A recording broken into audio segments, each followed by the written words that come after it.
Hey everyone, Colin Receiver here. Today is Wednesday, April 30th, and today I'm going to take an example of how someone thinks she is telling readers to use LinkedIn effectively, but is really explaining why it doesn't work for capturing new patients. Come back and I'll tell you why very shortly.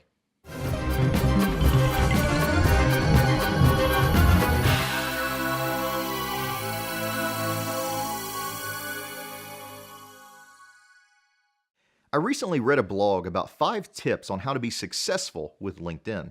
And in case you don't know, LinkedIn is the largest professional networking site. They're like Facebook or these other social media sites, but LinkedIn specifically targets professional networking, and they're the largest of their kind in the world. Now, normally I don't do podcasts to disagree with things I read online. I like to stick to really talking about only the things that I do agree with and how they translate and how they apply to dentistry.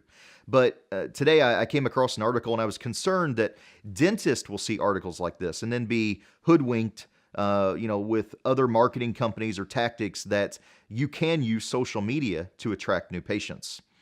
And, the joke that I always say with any kind of social media is the only people that are making money on social media are the people that are teaching you how to make money on social media. You're not going to find new patients in any social media network. And let's take a look at these 5 tips that I came across about why LinkedIn attracts customers and why the writer is wrong. The first is build a strong foundation. And in short, the writer talks about having a strong LinkedIn profile will help make a good impression on others. And here's the key word that I want to talk about there, others. Others what? Who's others? Most likely other dentists or dental professionals. Because let's face it, like Facebook, LinkedIn, all of them, who are you connecting with? You're connecting with your old college buddies, your old professors, guys you graduated with, the dentist down the road from you that you're friends with, your old friends from that live in the next town over. You're connecting with people that you already know. And remember, the people who see you in those networks or in those groups where you post your comments and information, when was the last time you had a new patient friend you? Not like your page or follow you, but friend you on LinkedIn or on Facebook, on your personal page. You might have a couple people here and now, but every now and then, but realize that those are existing patients. All social media at best is good for a reactivation or as a little bit of internal marketing tool. Number 2, build an intelligent network. Now, the author says you have to have broad connections in your LinkedIn network, accepting anyone who makes personal and professional sense. The author uses an example of the kinds of people that she has in her network of former coworkers and classmates, people in her industry, neighbors, business target markets. Now, out of these 4 groups, is there any group that will bring you more and better patients?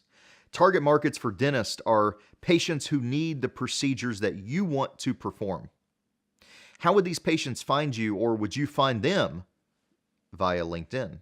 And more importantly, they don't know who you are. So why would they connect with you via LinkedIn? The third item the author talks about is add constant value. And that means sharing the best and most relevant information and contacts with your network. Now, here comes the common refrain. Your network does not include very many prospects. Your LinkedIn network contains professional contacts. Most dental marketing, and I've made the joke many times, most dental marketing is more attuned to marketing to other dentists than it is to patients. So how many prospective patients are in your LinkedIn network? The fourth item the author talks about is promote and connect with others. This means connecting with some of your contacts' other contacts. And here's one way you might attract more patients. Not significantly more, but maybe a few more. Since most of your LinkedIn contacts are likely from the dental industry, perhaps you can share patients if you're a general dentist and your contacts are specialists, or vice versa. But are you really going to be able to fund your retirement or referrals from LinkedIn contacts? I don't think so. You've already got those relationships built in real life. You're already referring back and forth if that's your particular situation. I don't see you getting a lot of new referrals from networking on LinkedIn. The fifth item the author talks about is have a relationship mindset. And the author wants you to build relationships with members of your LinkedIn network. Really? I mean, what happened to, good old conversations to get to know people?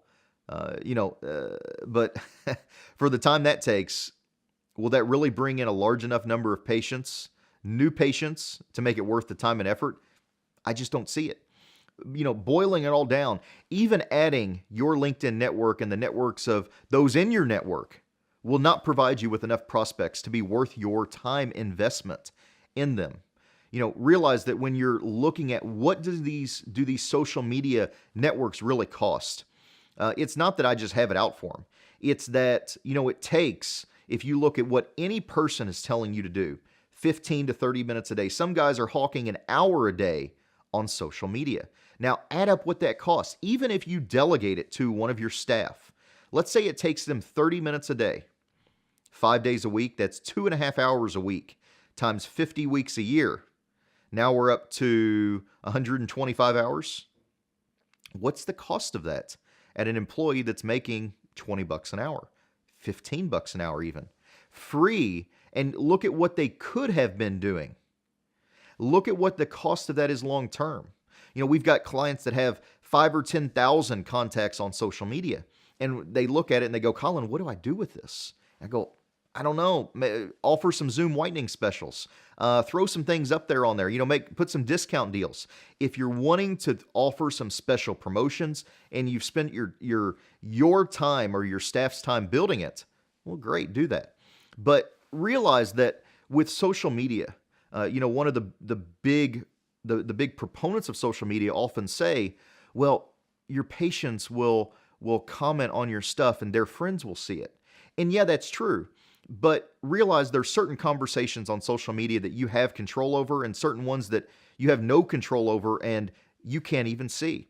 If one of their friends makes a status about needing a dentist, or they need a good dentist in their area, or their mother needs a good dentist, that's not a conversation you're ever going to see. And there's going to be recommendations from their friends made on that status, completely irrelevant of whether you're on Facebook or social media or not. You have no influence over that conversation, no matter what you do on social media. Now, if a friend of a friend sees that they liked you or commented on you, yeah, there's a very small chance that you might have a chance to attain or pull in a lead or a new patient from that. But the opportunity there, the chance, the likelihood of that is extremely small. There's much better ways to get your name in front of more and better patients out there in your marketplace. Stick to what returns the highest ROI. Until next time, keep following these podcasts and keep moving forward.